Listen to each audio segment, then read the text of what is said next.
দোহাই, শুধু মস্তিষ্কটা খেও না আমার, তাহলে শীঘ্রই দাস হয়ে যাবে তোমরাও। ইনকিলাব জিন্দাবাদ। হে সীমান্তের শকুন, এক্ষুনি ছিঁড়ে খাও আমাকে। হে আটলান্টিকের ঈগল, শিগগির খুবলে খাও আমাকে। হে বৈকাল হ্রদের বাজ, আছড়ে কামড়ে ছিন্ন ভিন্ন করো আমাকে। আমার রক্তরসে শুধু অসহায়ত্ব আর অভাব। কাগজের কামলারা তারে আদর করে মুদ্রাস্ফীতি ডাকে।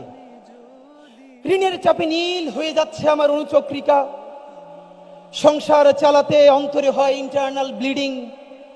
কি আশ্চর্য, তবু আমি মরছি না। ওদিকে দোজখের ভয়ে আত্মহত্যা করবার সাহস পাই না আমি।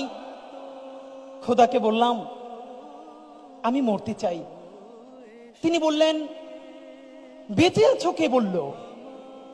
সহস্রাব্দ উন্নয়নের সাক্ষী হিসেবে রাজা তোমাকে মমি করে রেখেছেন। বাজারে দীর্ঘশ্বাস ফেললে নাকি রাজ্যের বদনাম হয় খুব। কোতোয়ালরা ফরমান জারি করেছে আমাকে সারাক্ষণ হাসতে হবে, নইলে দেশি কুকুর ও বিদেশি মাগুরকে একবেলা ভালো মন্দ খাওয়ানো হবে আমার মাংস দিয়ে। নিত্যদিন ব্রয়লারের ভুঁড়ি নাকি ওদের ভাল লাগে না, অথবা আমাকে ভাগ দিয়ে বেচা হবে। মানুষেরও তো মানুষ খাওয়ার স্বাদ হতে পারে, তাই না? ভাগ্যিস তা বিদেশি সুপার শপে বিক্রি হবে না। দেশি মানুষেরই তো হক বেশি আমাকে খাওয়ার। এই দোজখী যখন নিয়তি, তখন আমি উদাম হয়ে ডাকছি দুনিয়ার শ্রেষ্ঠ মাংসাশী বিহকদের। হে ঈগল, চির ভয়ঙ্কর বাজেরা, হে সাম্রাজ্যবাদী সাহসী শকুনেরা, তোমরা F-35 এর মতো, MiG-29 এর মতো দল বেঁধে হামলে পড়ো আমার বুকে।